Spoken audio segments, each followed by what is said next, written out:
My name is Casey. Today is May the 19th. We have been getting after it now, watering on our drips, trying to get those little seeds we just planted in the ground to emerge. The battle is real. We've been experiencing quite a bit of 30-mile-an-hour wind, 90-degree temperatures, 15% humidities, and kind of cooler mornings. It's been a challenge, but what we've got to do, we've got these 3 tractors here.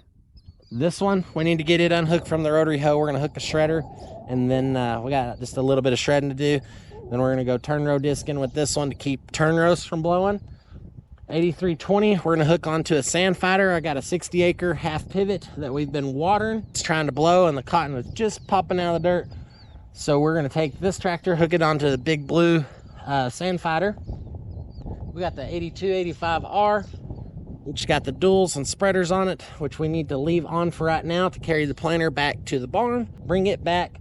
We're gonna strip those duals and spreaders off that tractor, and we're gonna hook it onto a cultivator because we got some milo that needs cultivated into this week. Got a lot in progression this morning. We better get after it. We better hustle before the wind gets here again. Y'all stay tuned, enjoy the video.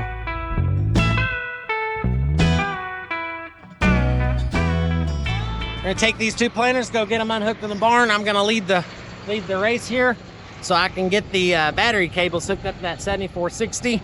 But we got to move out of the way, put this planter in front of it.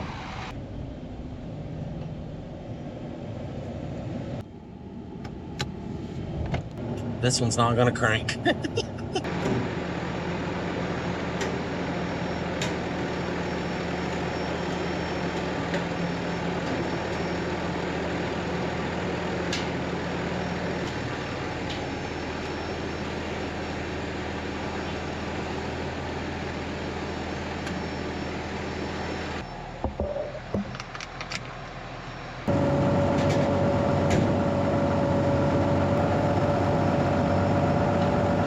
So I'm gonna jump in this stripper, get it moved out of the way for Albert. Where's the mystery key?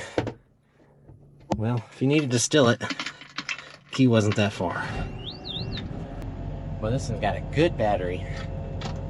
And let's go backwards. Just in time.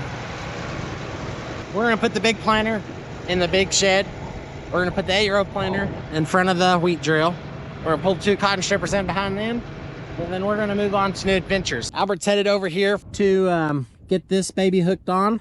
This is a Sandfighter, and it's something that we use a whole lot right here in West Texas. It's got all these paddle wheels on there, and essentially those paddles go through and stab into the dirt and flop up dirt clods.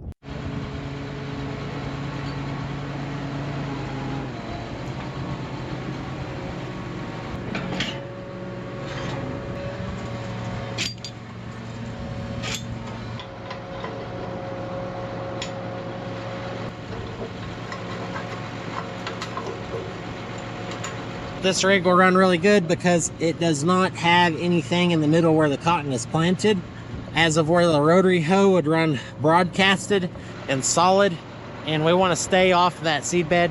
We don't want to disturb anything, so we're just going to run this. Not too big of a project, but it does need done because the cotton's trying to pop up. Some of y'all might be thinking, well, just run the rotary hoe. Well, it's not a cure-all. Sometimes the rotary hoe will kill it. It's just barely popping out of the dirt. It's just 1 day old. So don't need that today. We're just going to run this.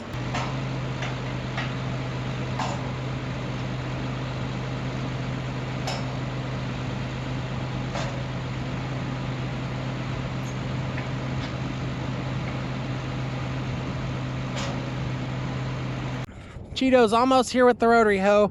Had a little switch of plans. We're not going to hook the shredder on. We're going to hook the little disc on.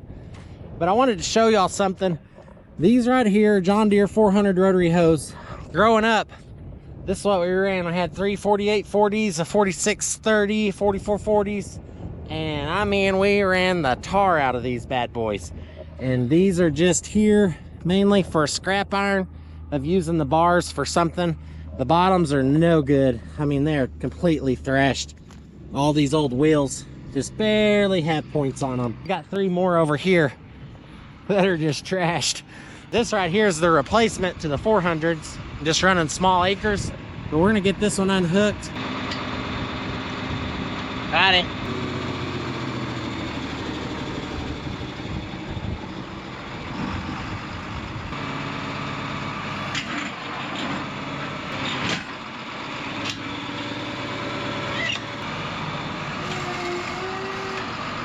There he goes. Never fits, Cheeto. Woohoo!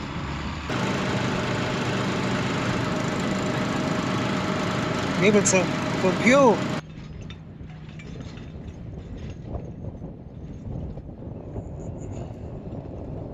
So y'all can see there how this ground right here is just slicked off, and that there is what we call sand fight. I was gonna show you what we got in the ground. We got just these little cotton, just right here, right on top of the soil, flopping out of the ground. So we do not want to disturb this. We do not want any soil on top of these little cottons as they're trying to push up. As you can see, they're just fracturing the ground by themselves. This ground is real soft and real fluffy. So we don't, there's another one that I just dug up. But we don't want to run the rotary hoe over this, because if we run the rotary hoe through here, we're going to end up throwing more dirt on top of that cotton. And we do not want that. So we're just trying to run just the furrows, and that way we can keep the sand from blowing, but not disturb the cotton doing its thing by itself. So that's the purpose of running just the sand fighter. When this cotton gets big, we'll also just run a sand fighter. Probably come in here and rotary hoe it in about a week or two, just depends on how it is. But if we don't sand fight it, you can see like this guy, this is what will happen to our cotton if we do not sand fight this.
Cab view here. See, Albert's ran a sand fighter a whole lot, so generally we go real fast. Oh yeah. But since the cotton's just so teeny tiny baby cotton, we gotta go real slow and just try to ensure that we get it all up.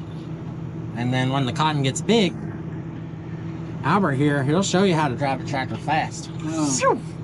On the other side we go. I like to do that. We have enough cotton up. If it blows this afternoon, which they're projecting that the wind's supposed to get super high, we could potentially lose the crop that we have up today, and then we'll get up what's underneath the ground still, and that would thin our crop by 50%. So it's pretty important, the job that Albert's doing right now of just running this sand fighter real slow on the 60 acres to help ensure we get us a good crop going here.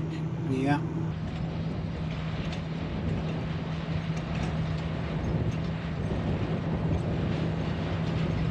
Just taking precautions. We don't want to lose part of our crop this morning or this afternoon because we didn't spend the time to come run a sand fighter right fast. So it's right after lunch. I thought, what a better time than to take the duals and the spreaders off of this tractor.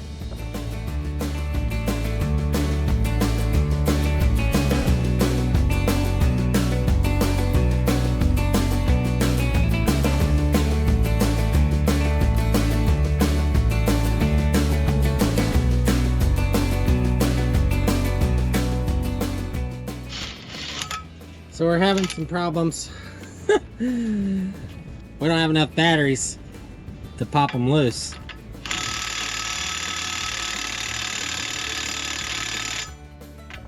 So we're gonna have to resort to option 2.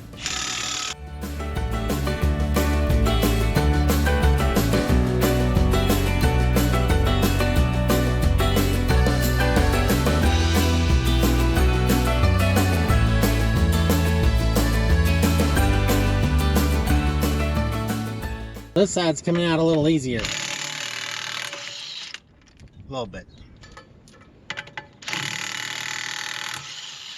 I thought we just took our air impact. This is a rebuilt impact. It's a good one, but it ain't got nothing on that one.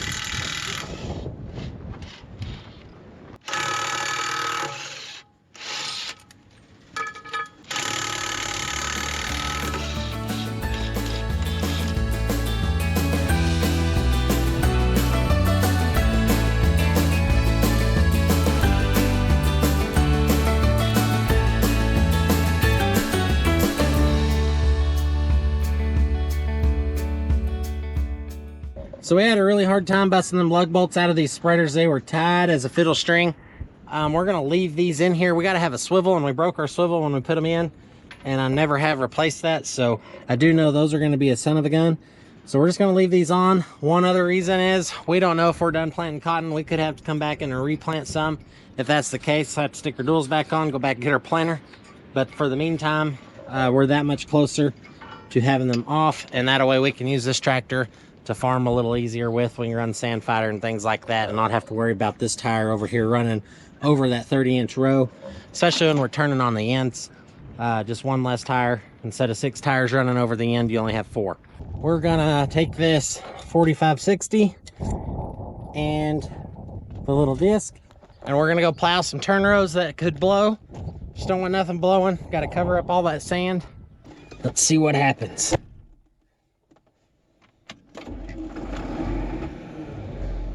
Oh yeah. Super proud of my little tray holder here. That works good. So you can tell where I'm running that little disc, just kind of flaking this ground. Trying just to cover up this blow sand. As you can tell, all this little fine powder here will just blow away. Well, the problem is I've got my brand new little baby cotton right here. As you can tell, it's got some sand already in it, but see, like that little guy, we don't want any sand damage on this cotton. And the way we prevent that is, one, we'd have to sand fight it. I think the cover crop out here is good enough, but I don't want this turn row here getting to blowing right down this turn row, and it'll eat up all this cotton on the side of it. The best way to prevent that is just plow it. So this field has 3 different crops growing in it. We got cotton, we got milo, and we got wheat over there. So it's in a rotation, cotton, wheat, milo, and around the clock there. So we gotta have a way to access our pivot pad to check our pivot, because we're constantly checking, you know, part of the field, part of the crop as the pivot windshield wipes those areas. We've also got a well out there that we gotta check. So this farm has a turn row coming in this way, and then it's got one going that way. This is the cotton I planted on Mother's Day, Sunday's Mother's Day. And I mean to tell you what, I think every seed came up. The next field we went and planted after this is the one where Albert was running the Sandfighter earlier in the video. So super stoked. 2498. It's coming on strong. That's the way I like to see it. But I'm gonna continue plowing this out, and then I've got some more farms down at Idalou. We're gonna go do the same thing. Just rough that ground up, cover that sand up, keep them dirt particles from blowing around.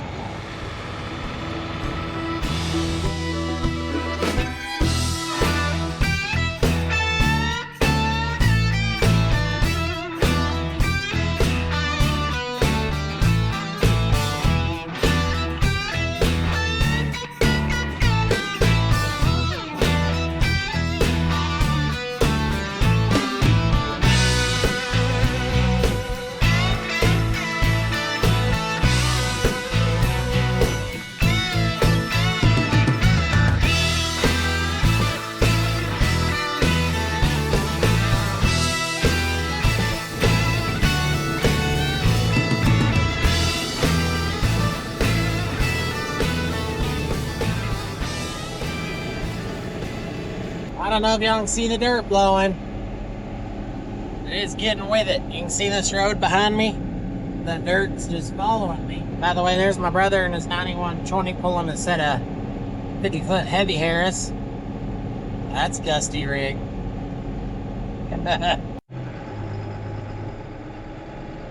Well, guys, I'm going to leave y'all with that. Hope y'all enjoyed the video. Give it a big thumbs up if you liked it. Be sure to hit that subscribe button if you're looking to do so. Remember that the Lord's in control and to wear more cotton. We'll see you next time. Thanks.